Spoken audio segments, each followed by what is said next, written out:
Hey guys, welcome back to a brand new Ninjago video here on the channel. My name is TannerFishies. In today's video, now that Ninjago Dragons Rising Season 3 Part 2 is officially out and out there again properly, I figured why not take the time to rank and discuss every single part of Ninjago Dragons Rising that has been released so far as of September of 2025. Now, even though we only have 3 seasons of Dragons Rising, technically, we do have 2 parts for each season, and I suppose each part is different enough to be considered as its own thing, its own entity, but overall we have 6 entries in total here that we will talk about, discuss, and rank from worst to best according to my own opinion. This is not the list, as in this is not the definitive ranking of every part of Dragons Rising, it's just my list. And also this video will probably contain spoilers for Season 3 Part 2 of Ninjago Dragons Rising. Keep that in mind, spoilers are ahead. So like I said, 6 entries, one of them has to be the worst. In my opinion, the worst Dragons Rising entry so far is Season 3 Part 1.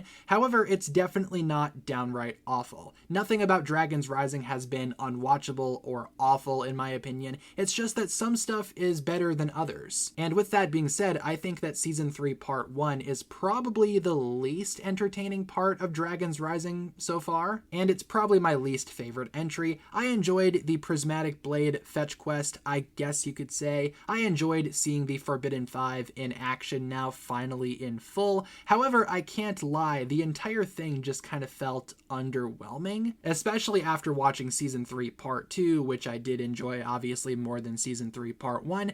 I don't know, there's something about this chapter of Ninjago that just doesn't really click for me as much as other Dragons Rising entries do. Not to say it's bad, like I said, I do like a lot of what this part of Dragons Rising Season 3 has to offer, whether it be the evil Eren arc, or Jay operating as Rogue, or even older characters like Moro and Pixel coming back. I just kind of felt like the build-up, everything that we were leading towards, wasn't as exciting as it should be. Might have something to do with the fact that Thunderfang really isn't that great of a villain in my opinion. More on that here momentarily, but to sum up my thoughts, Season 3 Part 1 isn't terrible or necessarily bad at all. It's just kind of my least favorite part of Dragons Rising, at least so far. But speaking of Thunderfang, next up on the list in the number 5 spot, we have Season 3 Part 2, the most recent entry for Ninjago Dragons Rising as of the time of recording this video, and like Season 3 Part 1, it also is a little underwhelming, especially regarding the villains. Like I said, Thunderfang is just kind of operating in the background, and he goes down just as easy as he was introduced. Very, very weird character there. Also, not to mention, the Forbidden 5 are laughably underutilized in this chapter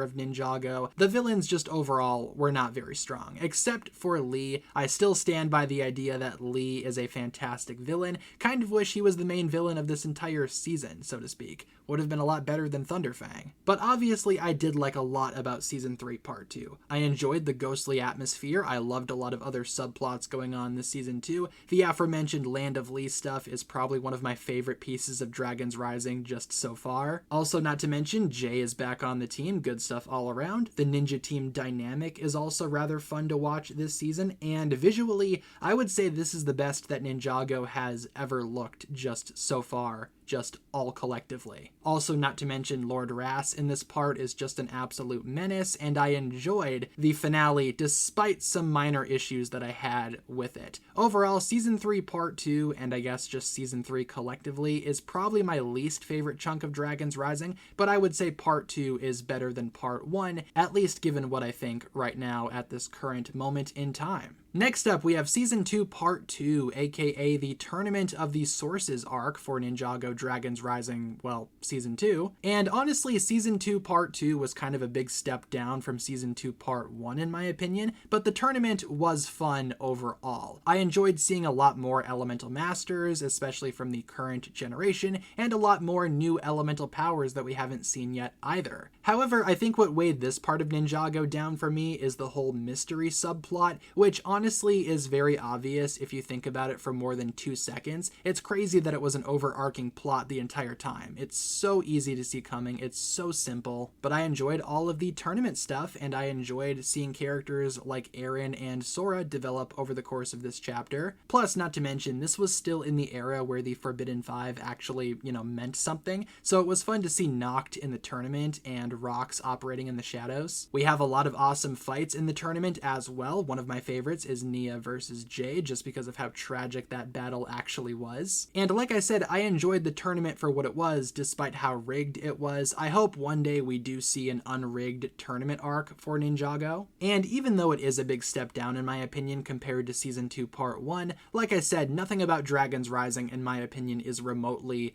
garbage or unwatchable. Season 2 Part 2 is just not as good as Season 2 Part 1. More on that here momentarily too. Next up here, moving into the top 3, we have Season 1 Part 2 of Ninjago Dragons Rising, aka the Dragon Core's Fetch Quest. I enjoyed a lot about this chapter of Ninjago. It more so established the new ninja as a part of the team, so we got to see the new ninja operate with the old ninja, plus this part carried on with that mystery aspect quite a bit, like was the case with Season 1 Part 1. And I think Season 1 Part 2, again, proposed a lot of questions, which overall made the environment rather mysterious, and I enjoyed a lot of that. This was still during the time when we didn't really know what Dragons Rising was per se just yet, and it had the potential to be anything, which left me on the edge of my seat for a lot of this season. I enjoyed seeing new additions to the Ninjago lineup, whether it be new corners of the merged lands that we haven't seen before, like the Administration or the Land of Lost Things, but also new characters like Geo and even Ericor the Jinn. Just great new characters all around, great new environments to explore too, plus not to mention Empress Beatrix, in my opinion, is one of the strongest Dragons Rising villains.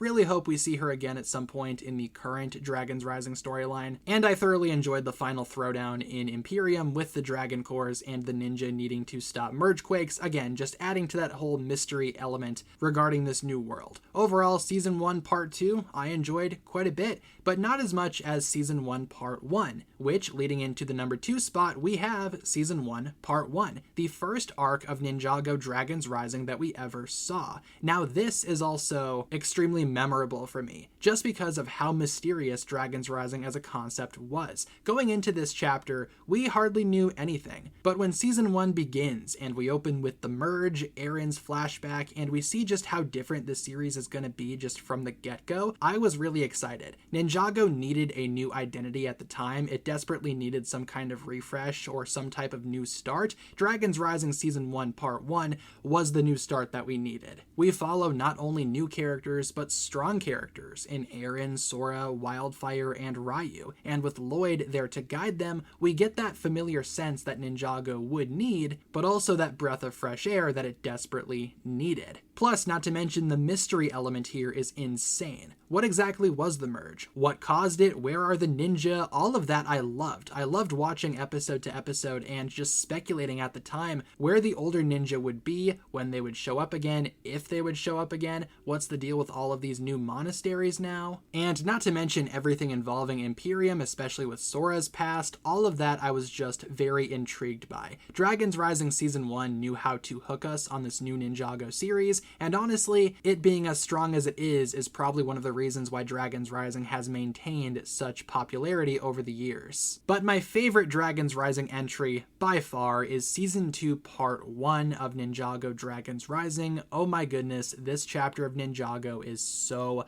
good. Probably one of the strongest chapters Ninjago has ever seen. First of all, the paranoia with Lloyd, the Source Dragons, the Blood Moon, all of that, the Wolf Clan, the Forbidden Five. Again, this was the era where the Forbidden Five were still a threat, because they were so mysterious, we knew nothing about them, and the overarching threat of them coming back was just so interesting to see. I loved all of the stuff with Lord Ras, Shatterspin, again, Cinder as a character too. This season introduced so much, but so much of that stuff was just generally awesome to see. We explored new realms, new characters with Gandalaria, and not to mention Egalt and Rontu, and that whole arc. Honestly, the ninja training to perfect Rising Dragon and finally utilizing it during the finale, again, one of my favorite Dragons Rising and just Ninjago arcs in general so far. Great stuff all around. I remember at the time there was only one episode of Season 2 Part 1 that I didn't really care for all that much, but the rest of the episodes were just so good. Again, what's one not so great episode? I could talk for a while about how much I love this part of Ninjago. I know I've done it a lot in the past, just talking about how much I love Season 2 Part 1. Again, the Blood Moon, Lord Rass's Master, that whole subplot being elaborated on more, all of the Chima callbacks. Again, there are many